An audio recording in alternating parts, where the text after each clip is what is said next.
binabawi ko yung tweet ko na I will say an apology because I do not need to apologize for what I did. Bigay lang po tayo dito ng konting reaction at opinion dito sa pahayag ni Vice Ganda sa Showtime na kasi po pagkakalam ko, nag-tweet po siya na mag-apology siya. Pero ngayon sa Showtime na iba na naman po yung pahayag niya na sabi niya hindi na niya kailangan mag-apology dun sa kanyang ginawa. At siguro po alam natin yung issue na yun, nag-trending na po yun, yung ginawa po niya na matatawag na rin nating pambabastos. Kasi at saka kawalang respeto. Kasi po alam naman po natin si Tatay Digong, di ba? Nagsasapoy siya doon sa dahig. At saka ilang taon na po yun, so pero senior na yun, di ba? Ang hinahanap lang naman natin dito, respeto eh. Yung wag mong gawing joke, yung pagsasuffer ng isang tao. Yun lang naman, respeto lang naman ang ating hinihingi. Alam naman nating hindi perpekto si Tatay Digong. Aminado naman po siya dyan, hindi siya perfect. Pero ang hinihingi po natin, respeto, bukod sa maganda naman po nagawa niya, kaya maraming nagmamahal sa kanya.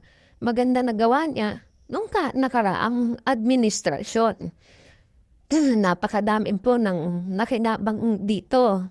Kaya nga po, minamahal siya ng karamihan kasi maganda nagawa niya. Ngayon, kung sa puso mo Vice, ay hindi mo kailangan mag-apology, ikaw yan eh. Ikaw masusunod yan kasi ikaw naman nakataalam dyan. Kung talagang ginawa mo ba, ay hindi ka bastos-bastos. Kasi sa pagkakalam ko sa'yo noon, sinabi mo na hindi ka nagagamit na ibang tao para gawing joke. Nung nagkaroon ka ng issue kay Jessica Soho, yun ang sinabi mo noon.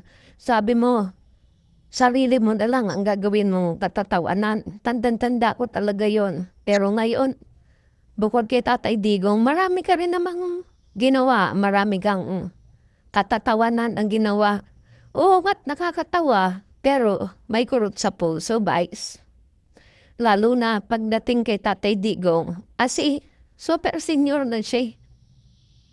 Eh, ikaw, na-meet mo talaga sa Tatay Digong at talaga kumbaga sa nag-talking kayo, nakakapag-usap kayo. Eh kami nga na hindi niya kilala, nasaktan kami.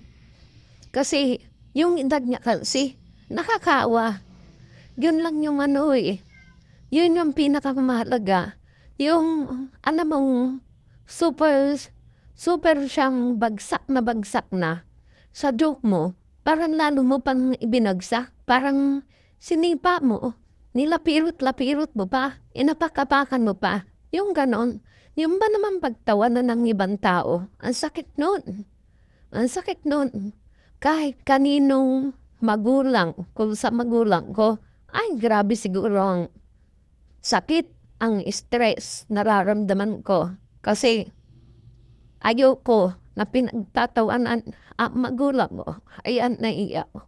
Kasi ako, napaka-respeto ko sa magulang ko. Kahit na ganito, yun lang naman Vice eh. Pero kung sa isip mo at sa puso mo, ay hindi mo kailangan mag-apology sa ginawa mo, ikaw ang bahala na sa iyo konsensya mo yan. Kasi alam mo, ang pagpapakumbaba ay napakagaan sa loob. Pero yung hindi ka tumanggap ng kamalian mo, bigat yan na dadalhin mo, baniwala ka sa akin. Kahit sabihin mo na baliwala yan sa'yo, kumukurot-kurot yan sa digdig mo, maaalala at maalala mo yung ginawa mo na yan, lalo na sa isang super senior. Yun lang.